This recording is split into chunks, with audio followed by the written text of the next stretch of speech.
Bem-vindos a mais uma exploração aprofundada.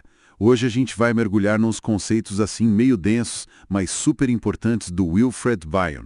Vamos usar a leitura do James Grotstein para tentar entender melhor a função alfa, os elementos beta e a tal barreira de contato. Ok, vamos lá. Tentar desvendar isso. Exato. E é bom contextualizar, né? Bion é uma figura central na psicanálise pós-kleiniana e Grotstein ele ajuda a gente a olhar com mais detalhe como Bion pensou o início mesmo. O processamento das nossas experiências emocionais mais brutas, sabe? Fundamental para a vida mental, né? Com certeza. É a base de muita coisa. Certo. Então vamos começar pela função alfa. O que seria isso exatamente? Grotstein detalha como é tipo um processador interno. Olha, é uma ótima analogia essa do processador. Grotstein explica que Bion via a função alfa como essa atividade mental constante que pega o impacto bruto, sabe? Dos sentidos, das emoções. E transforma isso em elementos alfa. Ah, elementos alfa. Isso. Pensa na função como o processo, tipo, de cozinhar a experiência crua. E os elementos alfa são o resultado já digerível. São eles que permitem a gente pensar sobre o que viveu, sonhar, fantasiar. E aprender com a experiência, né? Isso é crucial. Exatamente. Aprender com a experiência. Sem essa transformação, fica difícil. E aqui tem um ponto que o Grotstein destaca que eu achei bem intrigante. Bion liga a função alfa diretamente à capacidade de sonhar. Sim, totalmente. Se a função alfa está funcionando, a gente consegue sonhar. E isso, por consequência, permite dormir e até diferenciar consciente de inconsciente. Muda bastante o jeito de pensar o sono, né? Muda muito. E a falha disso? Bom, aí a gente entra nos elementos beta.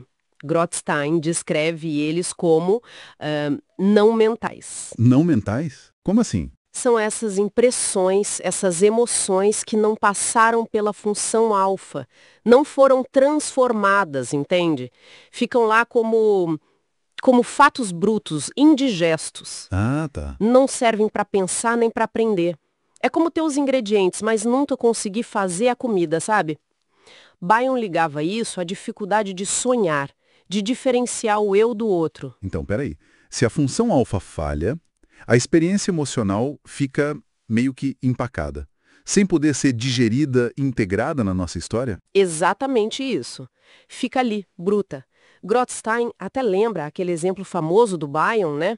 Do paciente psicótico que, bom, na visão do Bion, ele projetava a parte sã dele para dentro do analista. Nossa. Esse paciente tinha uma função alfa muito precária. E o Bion percebeu que ele, o analista, acabava tendo que sonhar pela sessão, quer dizer, usar a própria função alfa para processar aquele material bruto que o paciente não conseguia. Entendi. A falha da função alfa gera esse acúmulo de elementos beta não processados. Isso.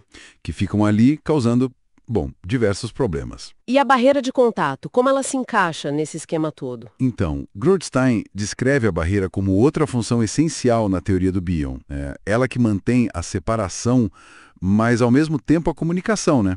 Entre o consciente e o inconsciente, entre o sono e a vigília. Tipo uma membrana seletiva. Perfeito, uma membrana seletiva. E Grotstein vê essa barreira como muito ligada à função alfa. É essencial para a gente conseguir diferenciar as coisas, para ter pensamento abstrato.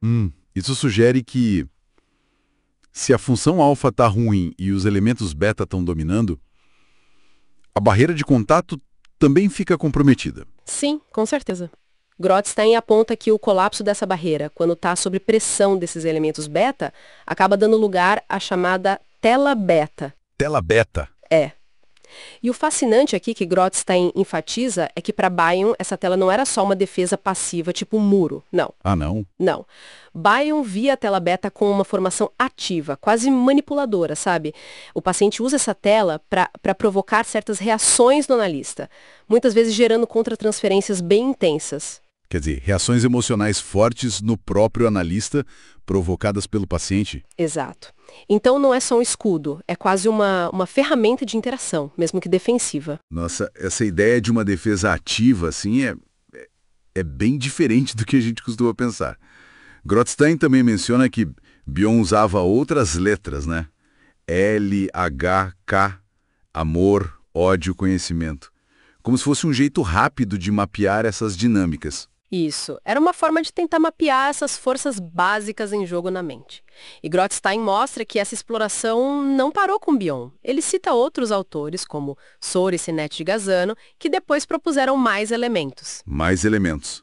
Além do alfa e beta. Sim, eles falaram em elementos gama, que estariam ligados a estados mais rígidos, talvez autísticos, onde não há transformação.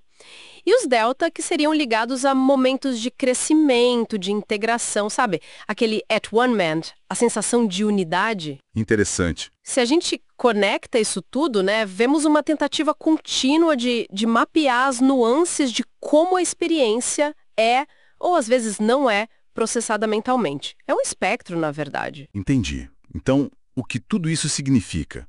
Tentando resumir. A grande ideia parece ser essa tensão constante, né, entre a função alfa, que é o que nos permite digerir a vida, aprender, Exato. e do outro lado, os elementos beta, que representam a falha nesse processo, que deixam um resíduo bruto, indigesto, perturbador. Perfeito. É essa dinâmica central que Bion estava explorando. E isso levanta uma questão bem importante para a gente pensar, né? Qual seria? Bom, considerando esses mecanismos todos, a nossa capacidade de transformar a experiência versus a falha em fazer isso, como será que esses processos internos tão básicos moldam um jeito único de cada um perceber a realidade e de se relacionar com os outros? Especialmente naqueles momentos de emoção muito forte ou quando a gente precisa aprender algo novo. É verdade. O alcance disso vai muito além do consultório, né? Afeta a vida toda. Fica aí a reflexão.